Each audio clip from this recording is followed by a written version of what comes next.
पञ्चपुरीका विद्यालयमा मिश्रित नतिजा आउँदा जनज्योति मावि जामु सामुदायिकतर्फ उत्कृष्ट विद्यालय बनेको छ। माध्यमिक शिक्षा परीक्षा एसई 2082 को नतिजा सार्वजनिक भएसँगै पञ्चपुरी नगरपालिका भित्रका माध्यमिक विद्यालयहरूको शैक्षिक अवस्था स्पष्ट भएको छ। यस वर्ष नगरपालिका भित्रका विद्यालयहरूले मिश्रित नतिजा ल्याएका छन्। केही विद्यालयले उत्कृष्ट सफलता हासिल गर्दा केही विद्यालयको नतिजा भने एकदमै कमजोर देखिएको छ। सामुदायिक विद्यालयतर्फ जनज्योति माध्यमिक विद्यालय जामु सबैभन्दा उत्कृष्ट प्रदर्शन गर्दै 75% विद्यार्थी उत्तीर्ण गराउन सफल भएको छ। यस्तै संस्थागततर्फ बाबियाचोर इङ्ग्लिस बोर्डिङ स्कुलले 100% नतिजा ल्याउन सफल बनेको छ। पञ्चपुरी नगरपालिकाभित्र 12वटा माध्यमिक विद्यालयबाट कुल 517 जना विद्यार्थी एसई परीक्षामा सहभागी भएका थिए। तीमध्ये 270 जना विद्यार्थी उत्तीर्ण भएका छन्। सूर्यप्रकाश मावि पलाइटेबाट 129 जना विद्यार्थी मध्ये 67 जना विद्यार्थी उत्तीर्ण भएका छन्। उत्तीर्ण प्रतिशत 51.94 रहेको छ भने त्रिलोचन कणेल र सिमरन पाण्डेले 3.95 जीपीए सहित विद्यालयको उत्कृष्ट नतिजा हासिल गरेका छन्। यस्तै बाबियाचोर इङ्ग्लिस बोर्डिङबाट 6 जना विद्यार्थी मध्ये 6 जना उत्तीर्ण भएका छन्। उत्तीर्ण प्रतिशत 100 रहेको छ भने प्रतीक्षा थापा मगरले 3.30 जीपीए सहित विद्यालयको उत्कृष्ट नतिजा हासिल गरेकी छन्। विद्याज्योति मावि बाबियाचोरबाट 130 जना विद्यार्थी मध्ये 76 जना उत्तीर्ण भएका छन्। उत्तीर्ण प्रतिशत 58.46 रहेको छ भने टेकराज जैसीले 3.78 जीपीए सहित विद्यालयको उत्कृष्ट नतिजा हासिल गरेका छन्।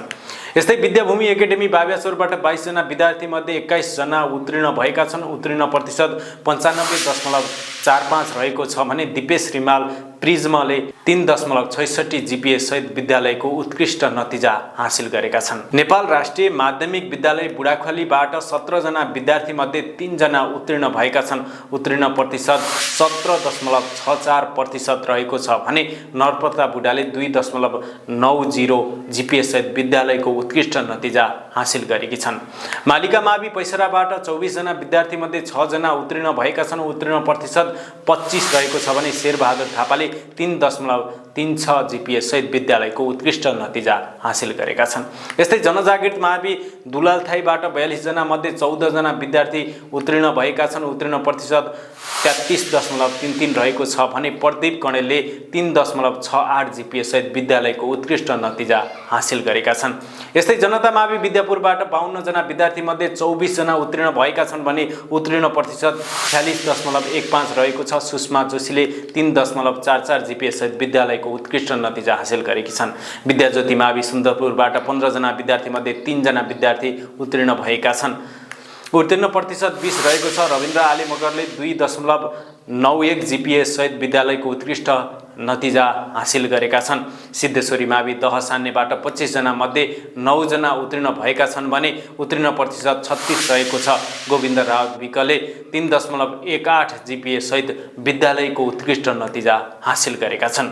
यस्तै जनज्योति मावि जामुबाट 48 विद्यार्थी मध्ये 36 जना उत्तीर्ण भएका छन् भने उत्तीर्ण प्रतिशत 75 रहेको छ। हिक्मत नेपालीले 3.63 जीपीए सहित विद्यालयको उत्कृष्ट नतिजा हासिल गरेका छन्।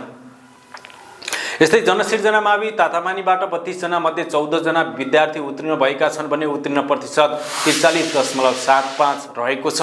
सम्राट माझीले 3.14 जीपीए सहित विद्यालयको उत्कृष्ट नतिजा हासिल गरेका छन्। यस वर्षको नतिजाले पञ्चपुरीका विद्यालयहरूबीच शैक्षिक प्रतिस्पर्धा बढेको देखिए पनि केही विद्यालयको नतिजा सुधारका लागि थप प्रयास आवश्यक रहेको सङ्केत गरेको छ। सामुदायिक विद्यालयहरूको गुणस्तर सुधारतर्फ विशेष ध्यान दिए आगामी वर्ष अझ झन राम्रो नतिजा ल्याउने अपेक्षा गरिएको छ।